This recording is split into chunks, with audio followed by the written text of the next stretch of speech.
Okay. Okay. Okay. All right. Okay. We're back. From outer space. I just walked in to find you here. To tell you about...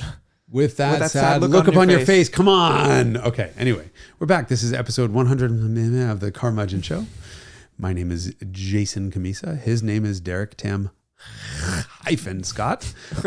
I'm now speaking Yiddish. You're speaking Yiddish. It's fine. Don't get verklempt. And today we're here to talk about the Lotus Emira and the Lotus Eletre, the SUV, which I also drove. And the Evora. And the Elise. And the Exige. And probably a little bit about my Honda Beat too, because I can't stop yes. complaining about that. Yeah. Yes, because it's just trying to beat you down. All right, with the puns. This is part of the Haggerty Podcast Network. Indeed. If you would like to help support these types of videos and podcasts, you can join the Haggerty Drivers Club. It includes a subscription to our award-winning magazine, unlimited access to our valuation tool, 24/7 flatbed roadside assistance, free classified listings, exclusive coupons and offers, and early access and VIP perks to select Haggerty events. More info in the link below. And also, by the way, we will be doing a live Carmudgeon recording. Does that happen after this? No. When does this episode go live? This episode goes live next Monday. And so we can tell that people that we will be live at the Detroit Concours this Saturday. Doing a live episode of the September. Carmudgeon Show. And you can probably ask us questions, which also means people who aren't in Detroit should probably get ready to ask us questions also, because we should do another Ask Me Anything. Shall we make this the time? Why not? Put your questions in the comments. Put your G-rated questions in the comments. Yes. DM Derek. No. I don't want any of this. Nope. Put them in the comment section on YouTube. That's the only place we'll look. So don't DM them to us or send carrier pigeons or any of that. YouTube's comment section. That's the place. Yes, that happens all the time. Mm-hmm. Well, yeah. If we don't specify, we're gonna get a freaking pigeon cloud. Bird shit on our card. Bird shit and questions, which we don't want. Okay, let's get this show on the road. You know what you have to do. First, fuck.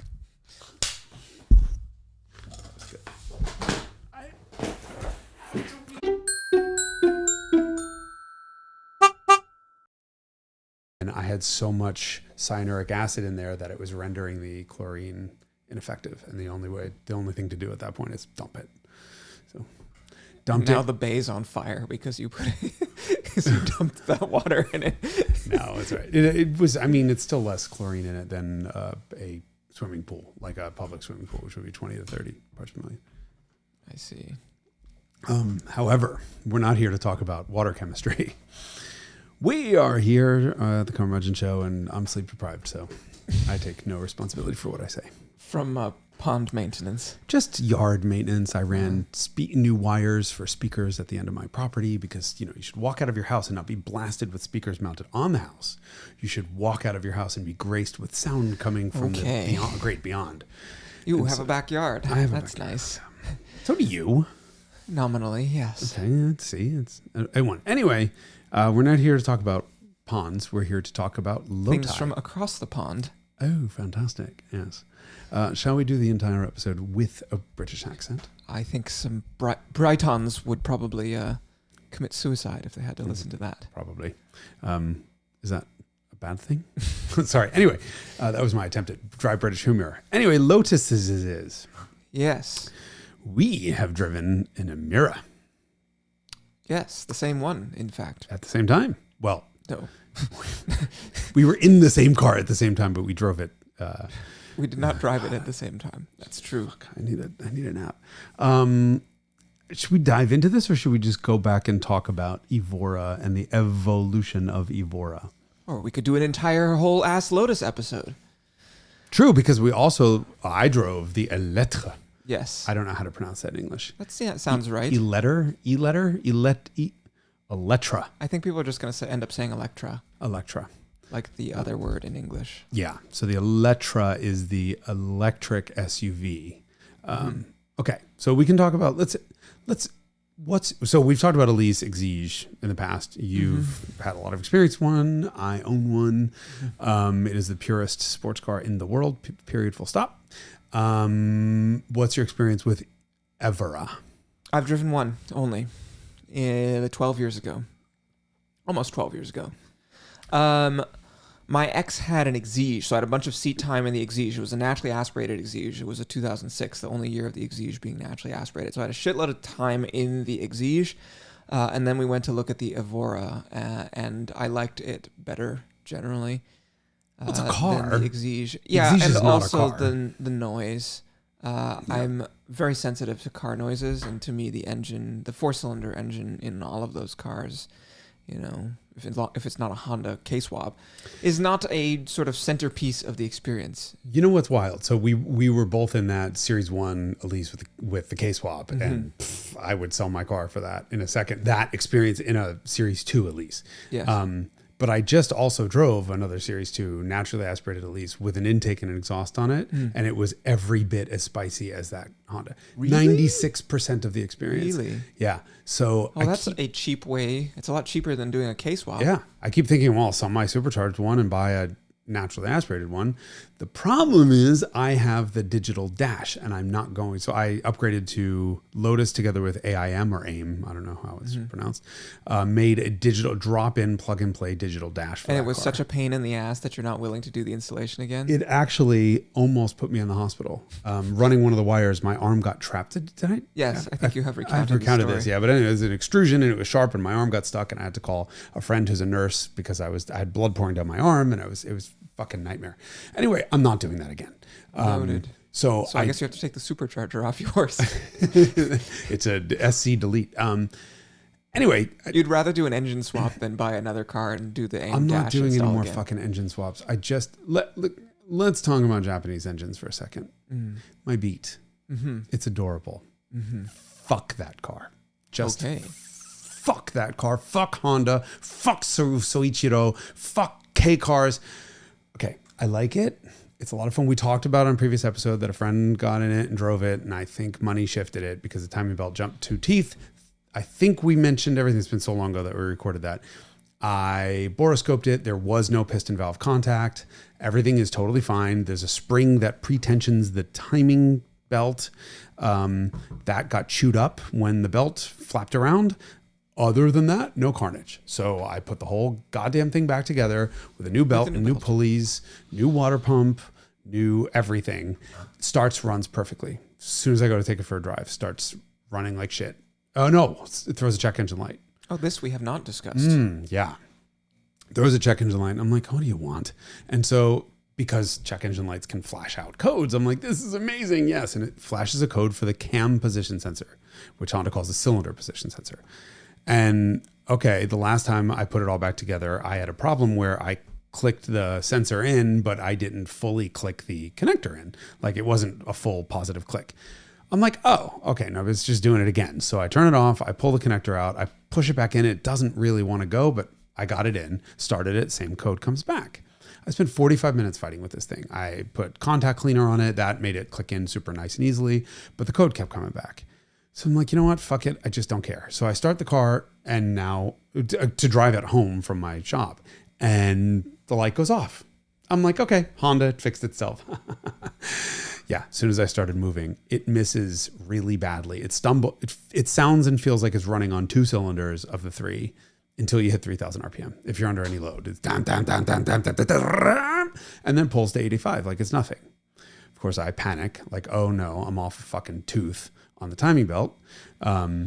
So I drove it for a while. I'm like, let me just exercise this thing and see if I can, see if it's like, it seemed ignition. Drove it, was not ignition. I drove it, I brought it home, I pulled the whole ignition system apart, put it all back together, still doing it. And then on the drive home, I said, fuck it, I'll just drive it, I'll stay over $3,000, and which you have to on that car anyway. And the light was off until I got to a stoplight, and then boom, check engine light comes on. When the check engine light comes on, the Honda works perfectly. When the check engine light's off, it stumbles. The fuck? What I wish incarnation? I drank, and I wish this was vodka because I was. Did you replace the cam position sensor? Guess what you have to do to replace the timing belt? Yeah, I got to pull the whole belt off again. This will be the 4th time. I was trying to be funny. No, Unfortunately not. No. So once it arrives from Japan, I will have to pull the fucking timing belt off. So what I think is happening is it's getting a bad signal from the ghetto. I know. Well, hold on. But it's getting a bad signal from the crank position sensor or the cam position sensor, which again, cylinder position sensor. So it knows how fast the engine's turning from a Hall sender in the distributor. So it knows RPM, but it doesn't know position. And so my theory is that when it has both inputs, it runs sequential fire fuel injection. So it just, fires the injector at the right time. Without that cylinder position sensor, it doesn't know where the engine is, just the RPM and load. And so it'll go batch fire and just fire all three of them regularly. How does that do to your fuel economy? You make a little bit more power and a little bit better fuel economy and a little bit less better emissions when you're sequential fire. So, most cars do that, but they do have a batch fire backup. And that's, I think, what's happening. So I think it's getting a fuzzy signal, like a shit quality signal. And at low RPM, when timing is really, more important, there's much bigger gaps. And then once the computer says, oh, fuck it, that's broken, and I'll ignore it, and then it just goes back to batch fire. It's fine.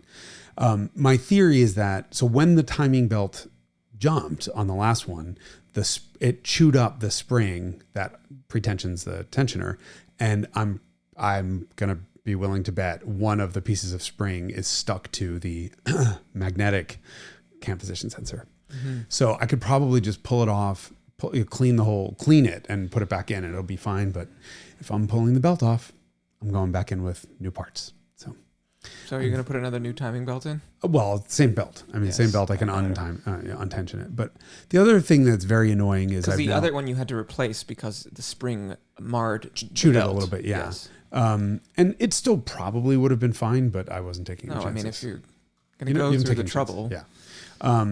But the weird part is that the procedure to time that car, I think I mentioned that I thought it might have been my fault that the belt was too loose, because you put the tensioners on the one side of the belt, of the belt, and the tension side where the crank is actually pulling the camshaft is on the other side. And the idea is you set it up, the spring puts the correct amount of tension on it, you tighten it down and it's done. And from that point on, the spring is worthless. But while the spring is there, you turn the engine over a couple times just to make sure it's not in the middle of a spot where the cam is trying to run away faster than the crank is. And I did that the first time, turned it over 3 times, and then it wants you to pull the spring away and let the tensioner right onto the belt. I did that procedure, and then my theory was that I spun the engine in the wrong direction, because everything I've ever worked on spins clockwise and this spins counterclockwise. Well, I did it the second time, and I did it exactly according to the service manual procedure, and it was exactly as loose as it was. I will not. So I did it, and I'm like, this is crazy. Undid it, put the belt back on, retension it. I did it 3 times, and it just kept coming out so loose that I could twist it more than 90 degrees on its longest side, and that is like not okay. So as it turns out, my buddy Bill Arnold, who I've mentioned a million times, who works on BMW, was next door, and I called him over. I'm like, hey, Bill, would you just take a look at this? Would you run this? And he was like, I wouldn't even start that loose. Mm. So I manually just put a little bit more tension on the tensioner, tighten it down. It's fine. But okay. But now I have to pull it all apart again. That's fun. It's like, I think if nothing went wrong, I could do it in 4 hours. But there was one bolt that took me an hour to start, because there's maybe 1.5 inches between the engine and the frame rail, and the bolt is maybe 1.25 inches. And it's a tiny little, it's an M6 probably, or M4 with a very, very fine thread. So you have to get it perfectly on to get it perfectly perpendicular to get it started. But it's going through a flexible heat shield. And when you get your hand up there, the only way I could do it was both of my hands put the screw in between my 2 index fingers and start to turn it like this and drop it on my face 700 times. But to get my hand in between the engine and i.e. the heat shield and the frame rail, I was deforming the fucking heat shield. Now I know why no one ever puts that heat shield back on. Oh, fuck. Why did you? Because I do things the right way. I can't not put a heat shield on. It's directly above the cat. Anyway, long story short, little cars, big problems because they're a pain in the ass to work on. There's no room. But I digress. Toyota engine. The Lotus is almost as bad to work on. Really? I think it's my Elise is the only car that has ever made me actually cry. I was so frustrated once that like I wasn't going to throw something because that's bad. Things that you throw bounce off of walls and hit other shit. But it's really difficult to work on the car. I think the beat might be worse. Yeah. Anyway. So everybody go buy a Lotus is apparently the... or the Ferrari. The 308's a pain. I have 3 mid-engine cars. This is the stupidity. But the 308 is at least there's room for There's most quite a bit things. of space. Yeah, it's badly engineered and terribly executed, but there's room. Versus the Honda, which is beautifully engineered and executed, but there's no room. Yeah, that's no more engine swaps. I don't want to do anything. I don't want to touch anything anymore. I just want to drive my cars. So, Evora. I've driven 11 of them. 11. According to the sheet. I've driven a 2011. Well, that's it. Also did. My first one was in April of 11. So you apparently drove yours pretty early on. Yeah, it was December of 11. So I went back through the notes, and I like the Evora fine. It's never been perfect. It started out. You always talk about how you don't want perfect cars. Okay, perfect's the wrong word. It is not insane enough of an experience to justify the compromises that you have to make. And overall, it's easier to choose and live with a Porsche Boxster, for example, than an Evora. The early cars were naturally aspirated. That Toyota Camry V6 is beautiful. And it makes the most glorious noises. I think that's what made me fall in love with that car, especially after listening to the Exige for all that time. Marbles on a blender. Yeah, really miserable noises. Yeah. And this one I think had an exhaust, might have had an intake too. That'll do it. I was just like, this is it. This is amazing. Like it still feels lithe and sports car-y and agile, but the interior is nicer. It's much more spacious and it sounds like sex. So I was just super, super keen on the Evora experience. I would give that I had from the factory. I'd give the engine a solid 6 in sound. It was okay. But you can do major improvements with minor adjustments. Yeah. But I thought I would give the steering a 9.5 or 10. It was talkative on center and then beautifully communicative all times. The shifter was wretched. I mean, I literally have no memory at all of the shifter. But I'm also used to driving like 50s cars, which even if you do, I mean, a lot of 50s cars feel like you're stirring oats with a wooden spoon. This one ground, every one of the early ones, they would grind going into second, always. We actually blew up 2 transmissions testing an early Evora. The Motor Trend test guys did it for us when I was at Automobile. We were sister magazines and we would just send it to them.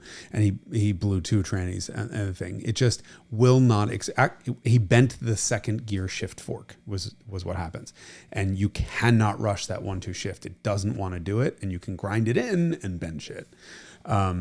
But the early cars had these weird stainless steely looking buttons that were backlit. So they were like etched out and backlit and you couldn't read a single one of them in the daylight. They reflected sunlight right in your face. And I just remember like the stereo was kind of shitty and like it was aftermarket-y and the interior was cool, but the car was a pain in the ass to get in and out of. There was no dead pedal or room for your left leg. The shifter was awful. And then the chassis was brilliant. And the powertrain. And the engine. And the engine was nice. Pleasurable. Then they supercharged it. Mm-hmm. And it became much faster. But the leg room did not improve, nor did the shifter. Shifter did. They did an update in, I don't know, don't quote me, on year 13 or something. Because I remember they did an update to the interior and an update to the shifter. It was just interior, but my notes were like, well, shifter's not as bad as I remember.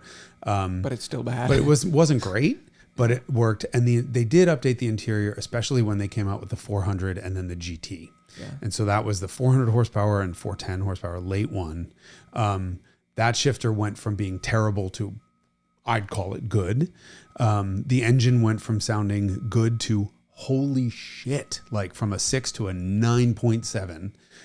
There was an optional titanium exhaust that just screamed. The interior was usable. The buttons were easy to find. I mean, it didn't have a back seat, no real trunk, all the rest of the shit. But that was the car that I decided Evora was the only sports car left on the market. Everything else that it competed against was a supercar or a hypercar. It was just, after numbers, and this was the experience.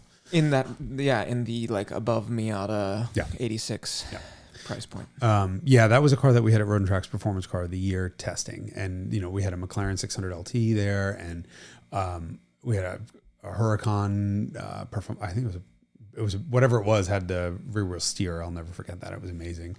And the Lotus was just in a different league in terms of the experience, other than the McLaren. Enjoyment. Yeah. Just in terms of like spirited enjoyment. Yeah. But the one thing that I noticed as I went through my notes is the steering started out as a 10 and gradually became like a good 4. 4? Yeah. That's harsh. That's harsh. 6. But it got progressively more numb and progressively less talkative on center. And the shifter got progressively better. The engine sounded better.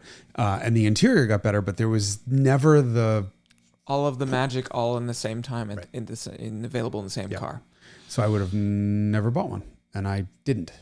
I mean, I shouldn't say I did. I wouldn't have. I recommended one to my boss when I was at Road and Track. He did buy it, and he liked it, but he didn't love it. And then that was I think it was an NA early car.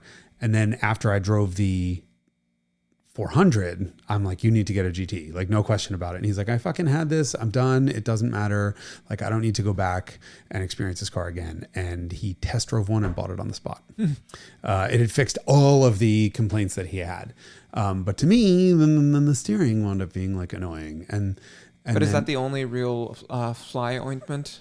No, there was traction control weirdness at the end where if you tried to left foot brake, especially on gas, to try to induce a little bit of rotation because they understeer, like many mid-engine cars do.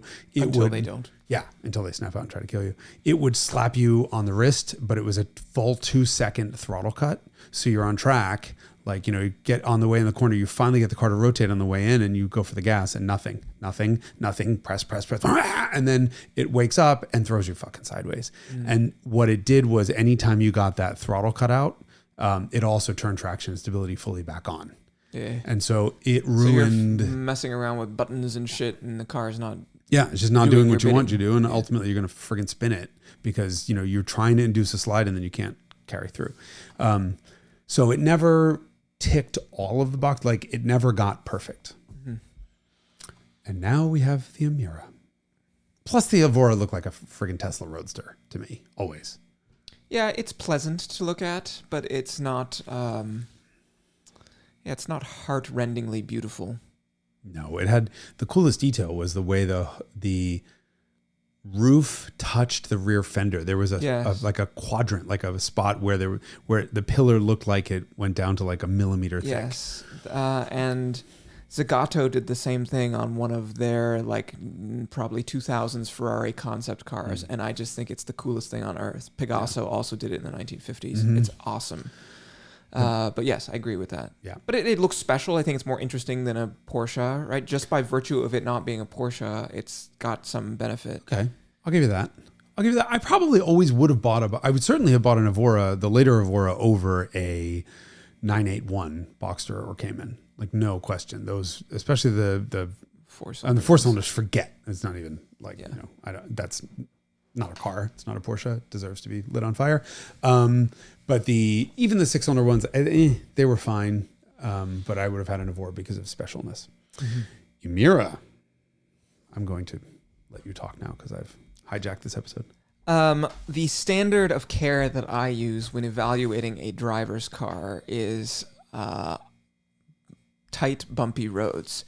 And we had the pleasure of using this car on a tight, bumpy road. We were in Monterey for Car Week, and they were staging out of the Quail, for those of you who have been there. And so, of course, everyone goes up Loralis Grade, which is a fast, smooth, sweeping road. We did not. With a big climb and a big descent. And a big descent, correct. We did not do that. Nope. We went out Carmel Valley Road, which is really gnarly and narrow and blind corners and bumpy and just generally pretty fucked. Exactly. Completely fucked. The type of road that I like to hustle a car on. It's the kind of car that I would never take the GT3 Touring on because I know it would tear the front splitter off of and would be like GTI every day, all day. So you're like, let's go out this road. And I was like, you want to do this in a mid-engined car like that's low? I don't think it's going to be good. Oh, you poor deluded boy. You don't know Lotus is on bumpy B roads. Yeah. It was magical. It was really, really fantastic at doing exactly the type of thing that mid-engine sports cars or supercars are terrible poor at. Yeah.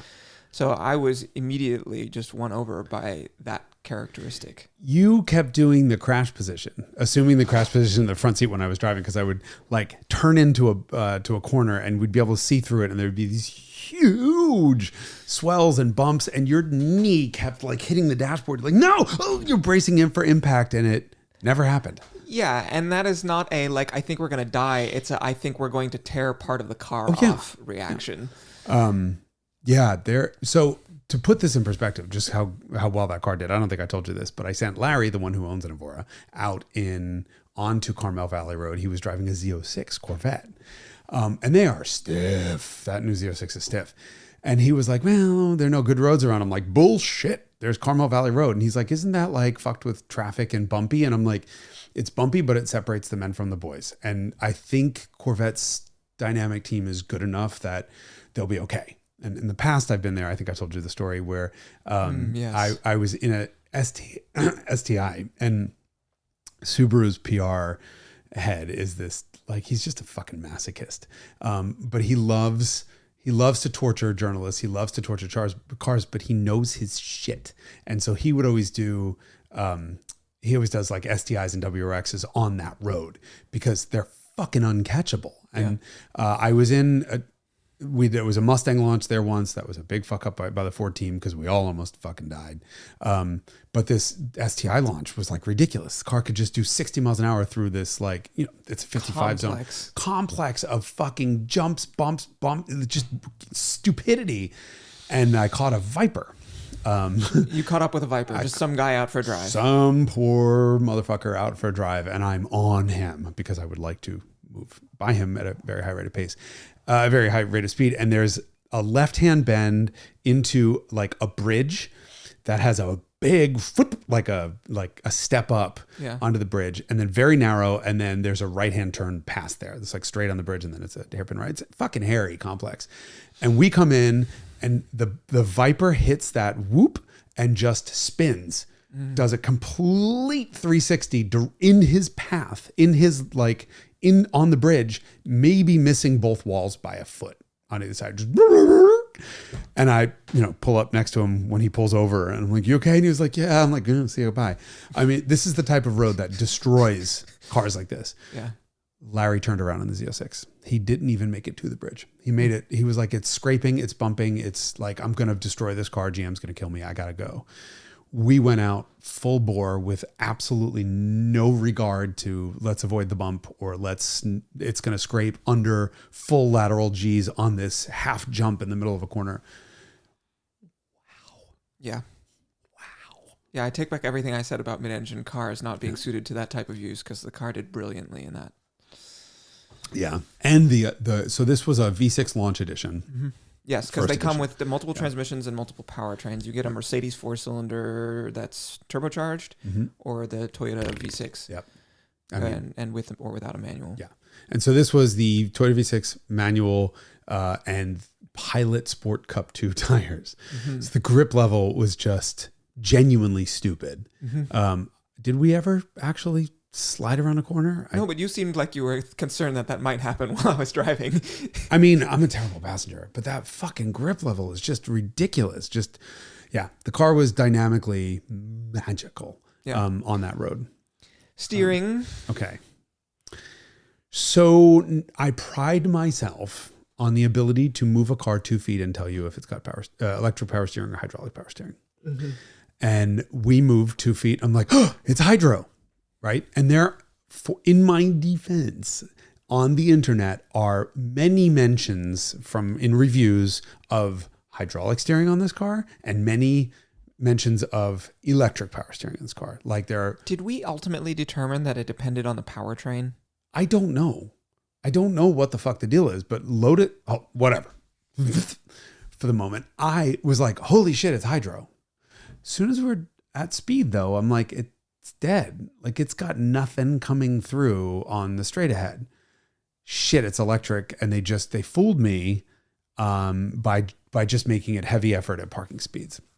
Then we start moving quickly and I'm like, no, it's like in the really good for electric / mediocre for hydraulic gray zone, but I'm pretty sure it's electric and it's just really good.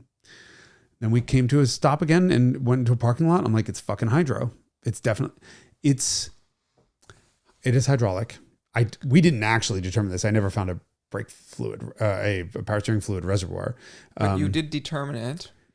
But we did by turning the car off while it's in motion to see if the... Yeah, you can feel the pressure going away. So I think it's an electrically driven hydraulic pump.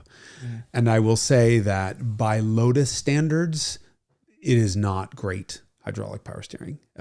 It's incredibly accurate. It's very well weighted, and it will talk to you a little bit in the corners when you're doing genuinely insane shit. But the tactility of the Elise and the original Evora, which was that as you're driving, it's just reading the road surface to your hand. And the Elise Exige, of course, are unassisted, but the Evora lost nothing with its power steering. I mean, it was every bit as, okay, maybe you're missing 10%, but it was all just garbage that you didn't need anyway. This is on par with Porsche's electric power steering, which is to say fine, but nowhere near what and that gave me pause. Mm-hmm. It's probably the biggest minus associated with the car. Okay, the brakes. There was something wonky with the brakes. We both what the hell was it? This is now a month and a bit ago, so I don't remember where the hell we are. There was the brake bite. There was a little bit of a dead zone and then immediate bite. Oh, so heel towing was a little bit inelegant. Yeah, you get used to it. Yeah. The shifter, you can see the mechanism in the center console, and that's like very spikery. Yes. It's very cool. Yeah. Looks expensive. Yeah. Looks expensive. And the shifter was good. Mm-hmm. Not amazing, but good. Mm-hmm. Quite good. The thing that I loved about this car is now the interior it's no longer a bitch to get in and out of. It's difficult, but it's... Yeah, I noticed that they sort of cut away part of the rocker so that you could put your foot on the ground much closer to where your butt is sitting. And that's one of the things that makes cars really hard to get in and out of. So I noticed they had done that. The engine, of course, is that same Toyota V6. Yeah. So the engine pissed me off that it kept hitting the rev limiter 100 RPM before the red line. Indicated red line. Yeah, and it hits hard. I mean, it's supercharged, so it's pulling really hardest right as it's hitting its limiter. So kind of speaking of inelegance in driving, shit, it just kept hitting the limiter. But that interior is now nice enough that is a usable everyday car. Yep. Not much storage. No, the trunk is, I don't think, even as big as the Elise's. I think it's about the same size. I would characterize it as the same size as and the no Elise. frunk. Yeah, and no frunk. And no back seats anymore at all. No, there's like a little shelf lid. Yeah. But I think we came to the same conclusion. Right? I think it's one of the few modern cars that both of us genuinely would be enthusiastic to own. Yeah, I think we both said this or a 911, and we both answered absolutely just fuck the 911. I mean, I don't say that often because that Porsche is an incredible daily driver, but this is an order of magnitude more special. Yeah, and just entertaining and playful, and it has more character, and it feels more extraordinary. Yeah, I mean, a GT3, I would have a GT3 over the Evora, and that's down to powertrain and just general insanity. But a GT3 couldn't do on the back road with that. Correct. Yeah, having owned a GT3 Touring, 100% unable to You couldn't keep up with the bitch basket. Yeah, because the front of the car was coming off. Mm-hmm. Yeah, so I mean, for that reason, I would buy it over. I mean, I already owned a GT3 and sold it because I realized that the 964 could do that stuff, and the GT3 couldn't. Mm-hmm. So, given that's a big part of how I enjoy cars, and so the ultimate conclusion is yes, it's one of the few modern cars that I genuinely am enthusiastic to own. Yeah, I could see totally living with one of those every day, and interacting with it as a special occasion on the weekend even. Mm-hmm. I mean, it's just where 911, okay, This was always the problem with the old Evora versus Boxster or Evora versus 911 tests. The journalists who don't, I don't want to insult anyone, but the guys who don't, but I'm going to, but the folks who don't approach this as a real consumer look at things differently than I think real consumers do. And so objectively, is a 911 a better daily driver than a Lotus? Yeah, yes, it is. If you're looking for a better daily driver, you buy a Camry, right? I mean, if you can have the Camry with literally that same engine. But what typically they're looking for is something special and something that's an experience. And the Emira now is enough of a better experience than the Porsche stuff is without so many negatives that you wouldn't want to live with it. Yeah. And it's drop dead gorgeous on top of it all. So like this is now where I would say, okay, Evora 400 I could totally buy. Emira I would. Mm-hmm. Yeah. And I think that also, why would someone buy a Porsche instead? It's a lot of what people do. It's all very irrational, right? People are doing the thing that they've, I've always wanted a Porsche. This is the way that I'm going to do it. Or what percentage of consumers, I guess is the question I'm asking, is what percentage of consumers genuinely have the calibration to be like, this specialness matters to me versus not? There's Porsches sell well because a lot of people just don't have the priority stack or the calibration to really identify what is or isn't better about the Lotus experience. It doesn't matter to them. So they just buy Porsches instead. I think if you put most Porsche buyers in that car, they would agree that it's special. I agree with what you're saying, but I think I would characterize current BMW buyers that they're like, I've always wanted a BMW. They were on top of the world forever. They make the ultimate driving machine. I want one. And those cars do not, in most cases, most BMW's cases, do not match up with the ultimate driving machine expectations. Where Porsches do. Yes. I think a 911 drives almost exactly like a 911 should, and a GT3 certainly does. Yes. Mostly. I mean, I think we both wish it was a little bit more nuts, like a little bit more. I wish it had better. I wish it had better approach and departure angles. And I would change the steering and I'd make it smaller, and the gearing. Yeah. I'd make the clutch a little heavier, and I just want it to be a little bit more berserk. I think that's it. Yeah, that's a lot. You've made a different car. Yeah. It's definitely not nothing. Right. I mean, that's why I sold it. The other question is, what do you think is a reasonable price point for that Evora? Because we've all heard that, Lotus is sort of like the cars are delayed, their prices are going up and up and up and up and up, and they started out, was it like high 70s or something originally? And now that's they're what like Evoras were. Yeah, I mean, certainly at $100,000 it makes sense based on how much $100,000 buys you now, because I didn't really realize this until I was reading like a full road test of the Integra Type S that it starts at $52,000. Yeah. Like, that's wild to me. So, it's because you don't realize that the average car transaction last year was $51,000. Yeah. 51. Wow. People are spending a lot of money on cars. Yeah, that's wild to me. So, this car at $100,000, absolutely. If an Integra is $52,000 base, it's so weird to me because my GTI was $30,000 new. I know. But they're not anymore. Now they're 40. Yeah. So things have changed. It's funny because a lot of like the shitty used cars that I'm interacting with, like $8,000 buys you a hell of a lot of car in the sort of Facebook Marketplace Craigslist sphere that I hang out in. And so I'm just like, $8,000 still, I think part of what happened is that most of our lives as adults, there's been no inflation. So cars have really gotten effectively cheaper for a long time. Mm-hmm. And I think about like I had an 03 E39 525i wagon that was $46,000, and it had everything you ever wanted. But that's 20 years ago now. Yes. And that's, it seems like yesterday for us, but it's 20 years ago. And a well-equipped 5 Series wagon, if there were such a thing in the US market, that car would be closer to 100.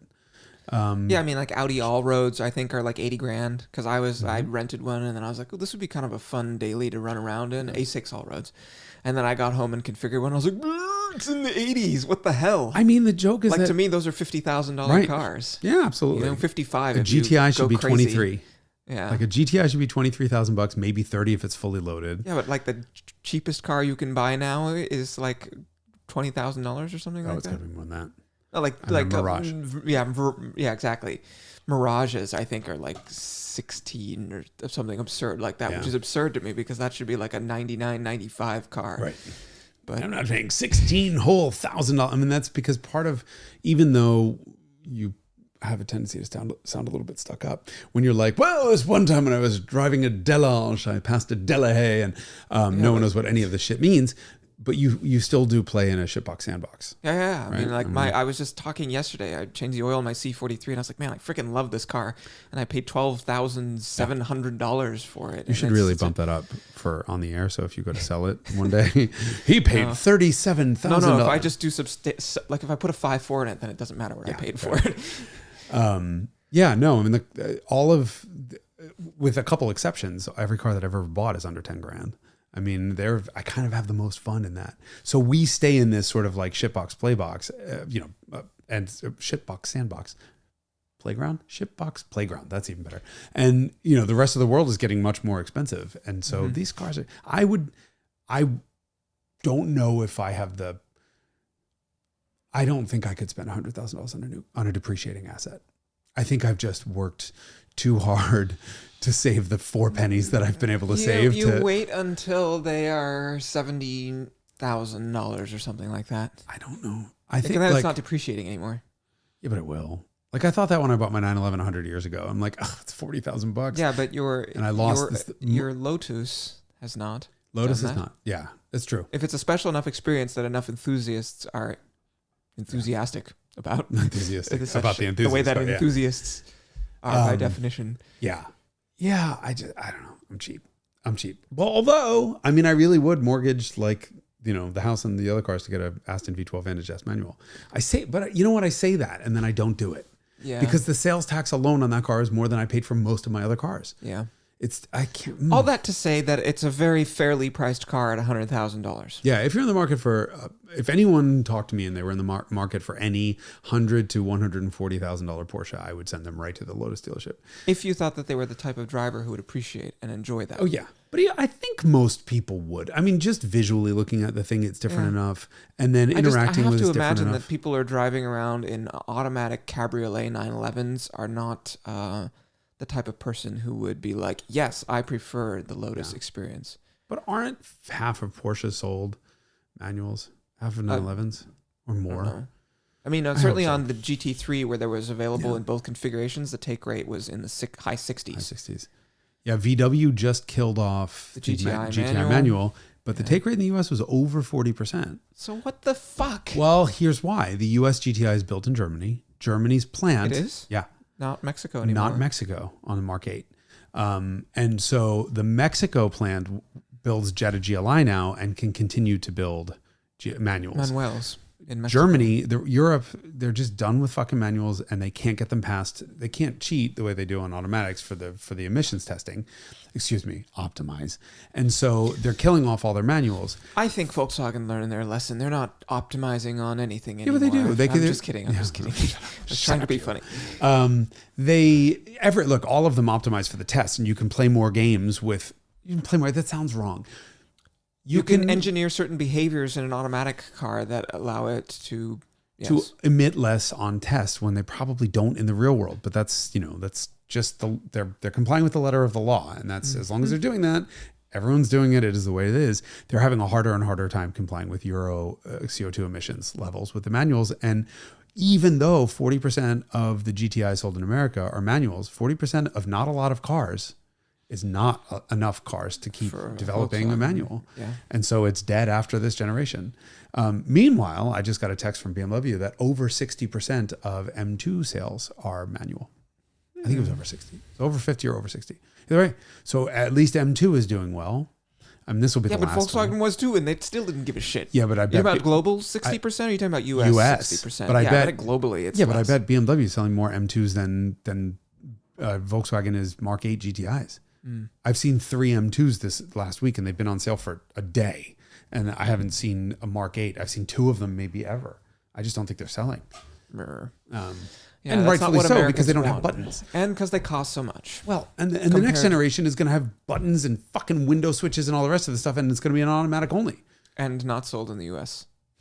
I mean, I could see them doing that because Americans don't like hatchbacks. It's just not our thing. Unless they're SUVs. Yes, and then we love them. Not we. They. Eletre, should we talk about the Eletre? Yeah, that's a great transition to Eletre. So I find the idea of a company like Lotus, whose motto has been simplify and add lightness, by the company's founder. I mean, he technically that wasn't his motto, right? That was one of his. It's mantras. A phrase that if you ask 90% of ask every car enthusiast that you can find what Colin Chapman said. The first thing they will say, if they know anything, if they have any answer at all, will be this phrase, which is simplify and add lightness. Right. And then all that came from racing, right? You can put a 5.5 liter V8 in a big heavy Ford and kick ass, or you could put a 1.2 liter 4-cylinder in a tiny little featherweight nothing and keep up with it. So I love the idea of Lotus's quest for efficient engineering. It's very Honda is very similar. I mean, to much lesser Porsche extent. is also famous for having done this especially in the 50s and 60s. And so the idea of a heavy 6,000 pound SUV with a Lotus badge on it fundamentally hurts.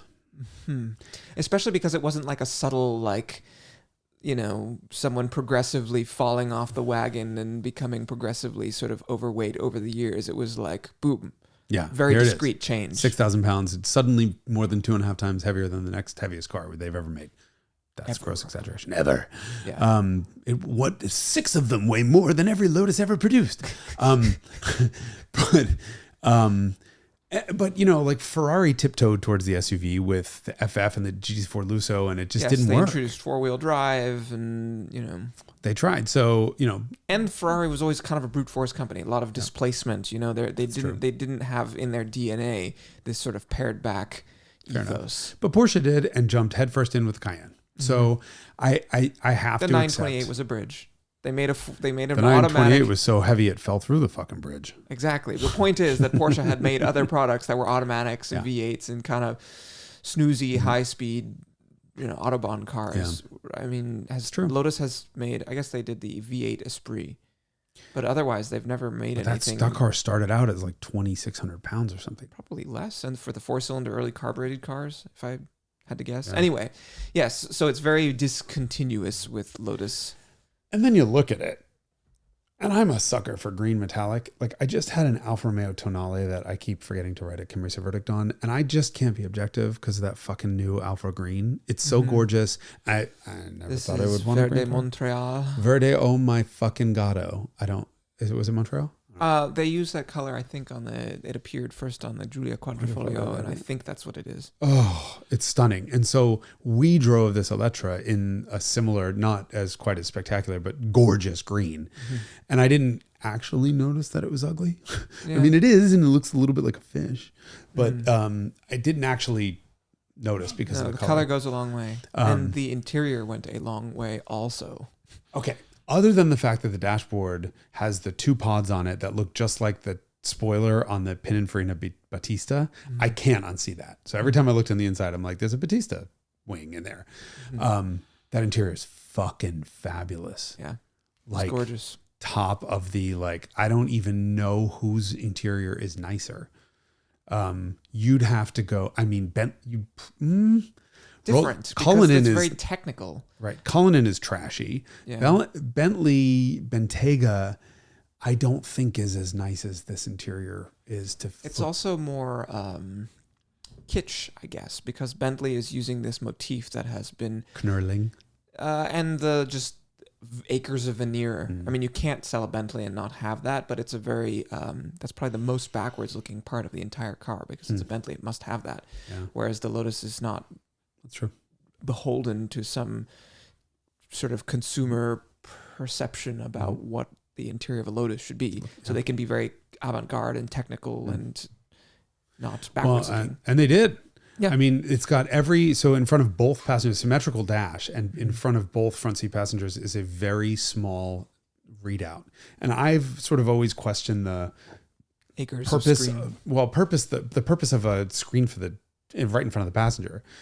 But now this really works because you have a symmetrical dash, and in front of the driver is everything you need to know and no other bullshit. There's not all this over-designed fake analog gauge bullshit. And just real estate also. Like it's a surprisingly small amount of real estate. Yeah, and it's low, and you have a good sight line over it, and then you have the center stack and where all the rest of this stuff is. I think that was a brilliant touch. I think it's got the most beautiful tweeters I've ever seen. The general treatment of metal, especially in that interior, is really nice. I mean, if you have a kid and you put a kid in the back of that Eletre, they're going to destroy those tweeters because those little fins don't have a guard over them. So they're just going to push them in and squish them. Yeah. It's a great place to put Cheerios. It's true. I could see you were a hellion as a child. No, I was extremely respectful in the car. Oh, I was trained. No Cheerios in the car? No. We weren't allowed to eat in the car when I was a kid. Like that my parents. Your parents are both car guys. Like they're both car people. Yes. And so like the car was always treated with respect. Like there's stuff that I would not have done as a child that I watch adults do who are enthusists to their own cars. I'm like, ugh. You'll eat in your cars though. I will eat mostly in my because cars. You have to be fed every 10 seconds or you pass out. But I am sort of. It depends what it is. Right. Also, you're not going to eat like ice cream. Yes. And like cotton candy. Yeah. Anything that gets stuck into perforation. However, trail mix. Yes, trail mix is okay. Suck out a peanut. It's fine. Yes. So I mean, I'm sort of like philosophically a little uncomfortable about the whole idea of an Eletre, and then you get in and you're like, okay. So Lotus has gone like their USP, their unique selling proposition for this car is that luxury. I'm like, oh, okay. And then you hit the gas. And it's very festive. It is by many orders of magnitude the most outspokenly torque vectoring car I've ever driven. I knew nothing about this car. I did none of the research. We didn't know it was going to be there. Drive it. Yeah, they were like, oh, well, we've sort of found an Eletre. Would you like to drive it? Yes. So we hop in and we make a right turn onto Carmel Valley Road, the straight section where it's like 55. And not only does the thing fucking catapult forward like it just got hit by the freight train because it's 900 horsepower, but it felt like a skid steer pulling into traffic. Like I think we both thought we were sideways, like just right up to 50 or 60, and I'm like, here you are smiling in a 6,000-pound electric SUV. Yep. To which I thought, you know what? If Lotus is going to be different in an electric world where everything weighs 6,000 pounds, lightweight is not going to be part of it. At least they've come up with a driving experience that feels completely unlike, spilling my little red Solo cup, completely unlike anything that I've ever felt in any other car. And in a very entertaining way. Yep. And it was really wild that we had just driven there in your Citroën CX because the CX has that hydro-pneumatic suspension and it never stops moving. Yes. You're just driving down a road and it just does it's like being on a boat. Yeah, just a constant, never irritating, never nauseating, nothing of the sort, but it's just a constant motion. Riding on a creature that's alive. Yeah, but it's not rhythmic. It's like sort of random pogoing off of every corner. And it's almost like being in a plane. Like in a smaller plane where you're just kind of hitting little turbulences and very slight. And the Eletre was exactly the same way. We both were like, what the fuck does this have like Citroën hydro-pneumatic? Because it was so smooth. All right, the sidewalls were small. So minute. So everything you hit was a whack. Unlike, by the way, the Emira, we forgot to say that. We both hated how taut the suspension was until we realized that it was so well controlled that you could do shit on back exactly. roads. So there's a payoff for it, therefore it's fine. But the Eletre was really softly sprung and just moved around all the time like that Citroën. It was wild. Very fluid. So yeah, it may not be it's not an Elise, but it's at least has its own distinct personality. And so and it is a genuinely enjoyable place to hang out and do motoring and be unique, which has always been, I think, a strong proposition with any Lotus, is that you're going to do things that other cars do, but in a different way. I wonder what the 2-motor will be like, because this was a 3-motor, 1 motor up front, 2 in the back that provide that torque factoring. I wonder if the magic would sort of be gone if it didn't have 900 horsepower and wasn't torque factoring. Yeah. And hopefully they don't change the calibration of all that stuff too much. They might get customer feedback that it's distracting or something. Oh, fuck them. Yeah. Because it was a very early car. Like it's possible that the production cars lose that character, which would be a disappointment. It would, because it was if you asked me the defining quality of that car, it would be skid steer. Yeah. Like, but it's then so it just cool. it feels alive and has genuine character, which is such a strange thing to experience in an electric SUV. And we came around one big long sweeper up a very large hill, and there was no opposite lock, but there was definitely four-wheel. It was a four-wheel slippage. drift. Yeah. The car was pointed one way, but was traveling a different way. And it's a 55 zone. We're probably only doing 60. I mean, it doesn't take much on that road. And just kind of coming around this corner, and this Subaru was very vocal about their disappointment. Yeah, she was very, very cross. She was on the horn we were a quarter mile away, but she probably was like, what the fuck is this green thing heading towards me sideways? Yes. But we had stability fully on. It was totally fine. Oh, the other thing that, the way that it modulates brakes when you stop. Oh, that's right. That was the fucking coolest thing ever. Yeah. BMW and Mercedes started doing this in the late 90s and never got it right. So that would you call it a limo stop? Is that what limo stop. So if you press a brake pedal and you give constant pressure and don't let go, when you come to a stop, you'll come to a linear stop where your speed drops to 0, and then the suspension will rebound and settle back the other way. You get a head lurch. Exactly. Yeah. And so good drivers, smooth drivers, will always lift off the pedal as you're coming to a stop. So it's not a hard curve down to 0. It's a sort of soft parabola. This car does it for you. Yeah. And it does it so fucking well. You can just boom, even in like 3/4 braking situations. Like, I don't think it adds, especially in 3/4 braking situations. It was like, what? Yeah. We're stopped? Like that. It was very low drama. It was a very luxurious experience. And so then, of course, Jason being Jason is then like, what if it's a full ABS stop? Is it still going to do that? No. Then it stops right the fuck now. Yes, then it does not do that. But these are questions that the people want to know. Yes, of course. Or at least I did. Yes, for science. For science. Okay, so we're agreed. Go buy. Yeah, Lotus is heading a very interesting direction right now. They're making, it seems like, genuinely world-class products for enthusiasts. And of course, the sort of real-world execution always is the rub. You know, can they be supported with proper warranty and customer service and all the stuff that enthusiasts, real consumers care about. Right. That enthusiasts forgive. Right. And hopefully the fact that the Evora is the last internal combustion vehicle that they're ever going to make. Emira, is enough to get people to say, you know what? Now's the time. Because it's not going to be bad. The world is not ending, but it's over for internal combustion. I mean, Boxster's coming. It's probably only a year away before we see the next Boxster, which is electric. All electric or available? All electric. Like the entire model line. Car. There's no more combustion engine in Boxster. GT version. And not that I know of. It's its own new platform. And next gen Macan, full electric.